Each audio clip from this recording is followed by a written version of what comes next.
بسم اللہ الرحمن الرحیم عن انس رضی اللہ تعالی عنہ قال کان رسول اللہ صلی اللہ علیہ وسلم لا یغدو یوم الفطر حتی یأکل تمرات ویأکلہن وطرا، رواہ البخاری۔ حضرت انس رضی اللہ تعالی عنہ سے روایت ہے، فرماتے ہیں کہ رسول اللہ صلی اللہ علیہ وسلم عید الفطر کے دن صبح سویرے نہیں نکلتے تھے یہاں تک کہ آپ کھجور کھا لیتے، اور وہ کھجور بھی آپ طاق عدد میں کھاتے۔ اس حدیث کو امام بخاری رحمۃ اللہ علیہ نے روایت کیا ہے۔ عن جابر رضی اللہ تعالی عنہ قال، حضرت جابر رضی اللہ تعالی عنہ سے روایت ہے، کہتے ہیں کان النبی صلی اللہ علیہ وسلم اذا کان یوم عید خالف الطریقہ، کہ نبی صلی اللہ علیہ وسلم جب عید کا دن ہوتا تو راستے کو بدل دیتے۔ رواہ البخاری، اس حدیث کو امام بخاری رحمۃ اللہ علیہ نے روایت کیا ہے۔ عن ابی ہریرہ رضی اللہ تعالی عنہ قال کان النبی صلی اللہ علیہ وسلم اذا خرج یوم العید فی طریق رجع فی غیرہ۔ حضرت ابو ہریرہ رضی اللہ تعالی عنہ سے روایت ہے، فرماتے ہیں کہ نبی صلی اللہ علیہ وسلم عید کے دن جب کسی راستے سے نکلتے تو دوسرے راستے سے واپس آتے۔ اس حدیث کو امام ترمذی اور امام دارمی رحمہم اللہ نے روایت کیا ہے۔ آج کے درس حدیث میں یہ 3 حدیثیں پڑھی گئی ہیں۔ ان تینوں حدیثوں میں عید الفطر کے دن کے تعلق سے کچھ آداب بتلائے گئے ہیں۔ عید الفطر کے کئی سارے آداب ہیں، وہ انشاءاللہ تعالی چہارشنبے کو مکمل سنائے جائیں گے۔ باقی آج کے درس حدیث میں 2-3 آداب بتلائے گئے ہیں۔ پہلا ادب یہ بتلایا گیا کہ عید الفطر کے دن نماز عید سے پہلے کوئی چیز کھا کر نماز عید کو جانا چاہیے، کوئی بھی میٹھی چیز۔ اب کوئی بھی میٹھی چیز میں کھجور کھانا سنت ہے، جو سنت ہے خاص طور سے وہ کھجور کھانا سنت ہے۔ اب کھجور چاہے ہم تر کھجور کھائیں یا سوکھے کھجور کھائیں، مگر کھجور کھانا سنت ہے۔ پھر وہ کھجور میں بھی طاق عدد کا لحاظ رکھیں، آڈ نمبرز کا لحاظ رکھیں، مانے 1، 3، 5، 7 اس کے حساب سے کھانا چاہیے۔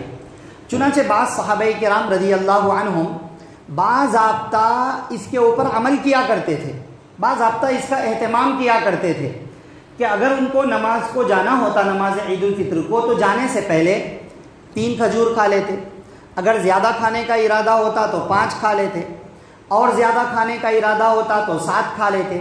روایت میں ہیں، فرماتے ہیں تابعین کہ اگر اس سے بھی زیادہ کھانا ہوتا تو کھاتے، مگر آڈ نمبر کا لحاظ رکھتے، اسی کا لحاظ رکھ کے کھایا کرتے تھے، کیونکہ حدیث میں جس انداز میں یہ بات بتلائی گئی آپ صلی اللہ علیہ وسلم کا عمل، کہ صحابی نے جس طرح ذکر کیا کہ آپ صلی اللہ علیہ وسلم عید الفطر کو نہیں جاتے تھے یہاں تک کہ کھجور کھا لیتے تھے، مانے جو بولنے کا انداز ہے اس سے معلوم ہوتا ہے کہ آپ صلی اللہ علیہ وسلم کا یہ پابندی کے ساتھ عمل تھا، ہر عید الفطر میں اہتمام کے ساتھ اس پر عمل کیا کرتے تھے، اور پھر آڈ نمبرز کا بھی لحاظ بہت اہتمام سے رکھا کرتے تھے۔ اس لیے یہ صرف ادب نہیں بلکہ یہ سنت بھی ہے۔ کھجور کھانا اور طاق عدد میں کھانا یہ عید الفطر کے آداب میں سے تو ہے ہی، مگر اس کو ادب سے اوپر سنت کا بھی حکم لگایا جائے گا، کیونکہ اس پر پابندی سے عمل ہوا اور صحابہ نے اس پر پابندی سے عمل کیا، بلکہ طاق عدد کا بھی 7 سے زیادہ کا بھی ارادہ ہوتا تو طاق عدد کا لحاظ رکھتے تھے۔ اس سے معلوم ہوتا ہے کہ یہ بہت اہم عمل ہے، اس لیے یہ سنت ہے، اس کا لحاظ ہونا چاہیے۔ البتہ روزہ کھول لو بول کے کھجور نہیں کھلانا، روزہ کھول لو کے الفاظ نہیں بولنا، یہ ایک سنت ہے، سنت پہ عمل کرنا ہے۔ اس لیے کھجور ضرور رکھیں گھروں میں، آخری روزے کے ساتھ ساتھ کھجور ختم نہ ہو جائیں، اس کے بعد عید کے دن بھی رہے، یا اتنے تھوڑے اٹھا کے رکھ لیے کہ شوال کے 6 روزوں میں کام آتے، ویسا بھی نہیں۔ عید کے دن کے لیے ہر ممبر نماز کو جانے والا اور جو نماز کو نہیں جا پاتے ہیں وہ بھی کم سے کم کھا تو لیں 3 کھجور، اس حساب سے تو گھر میں ہونا چاہیے کم از کم عید کے دن کے لیے، اہم سنت ہے، اس پر عمل ہونا چاہیے، اہتمام کرنا ہے اس کا. تو یہ سنت اس کے اندر ذکر کی گئی ہے، بڑی پابندی کے ساتھ اس پر عمل ہوا کرتا تھا. مان لو نہیں ہے کھجور، نہیں ہے تو کیا کریں؟ کوئی بھی میٹھی چیز کھا لیں، بس وہ آداب میں آئے گا. بات سمجھ رہے؟ کوئی بھی میٹھی چیز کھانا یہ آداب میں آئے گا، کیونکہ حدیثوں میں کلیئرلی صاف الفاظ میں ایسا نہیں ہے کہ آپ صلی اللہ علیہ وسلم کوئی بھی میٹھی چیز کھا کر جاتے تھے، ایسا نہیں ہے. کھجور چونکہ میٹھا ہے تو اس میٹھے کے حکم سے علماء نے مسئلہ نکالا اور گنجائش نکالی کہ اگر کھجور ممکن نہیں ہے کسی کے پاس تو کوئی بھی میٹھی چیز کھا لو، کیونکہ عید الفطر میں کوئی چیز کھا کر جانا سنت ہے عید الفطر میں، تو اس کا لحاظ ہونا چاہیے. تو اگر کسی کے پاس نہیں ہے تو کوئی بھی میٹھی چیز کھا سکتے ہیں. شیرخرما وغیرہ بن گیا تو تھوڑا پی لینا، پی لے کے پھر جانا، مگر وہ اصل سنت چھوٹ جاتی. اب جو دوسری چیز بتائی گئی وہ یہ ہے کہ راستہ، آپ صلی اللہ علیہ وسلم راستہ بدل دیا کرتے تھے. مانے نماز عید کو جاتے وقت میں الگ راستے سے جاتے تھے، واپس آتے وقت میں دوسرے راستے سے واپس آیا کرتے تھے. کیوں؟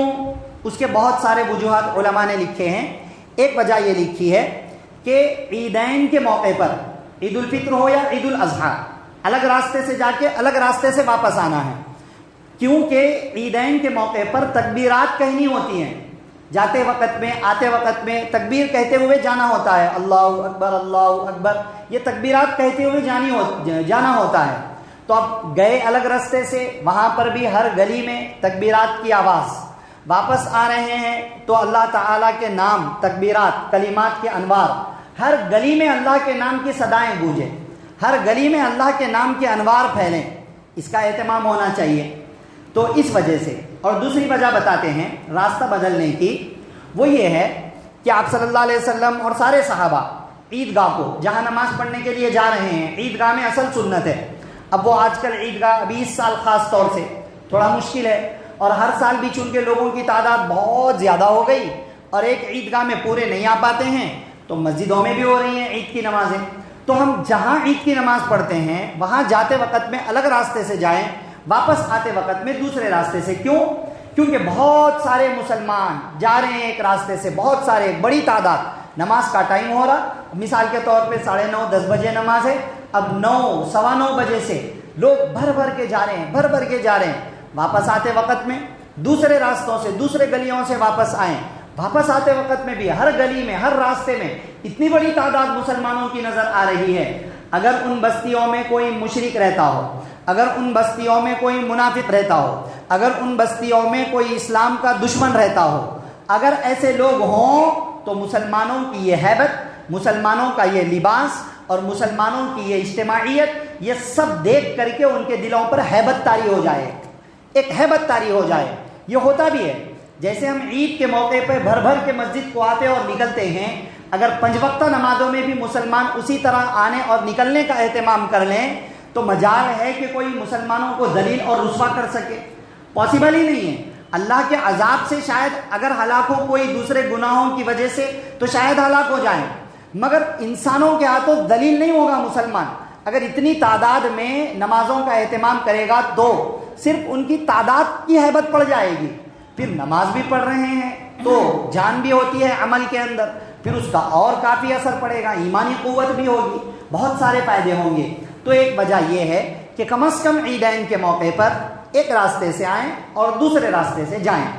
باقی وجہ چاہے جو بھی ہو، ہمارے لیے اتنا سنت ہے کہ ایک راستے سے آئیں اور دوسرے راستے سے جائیں.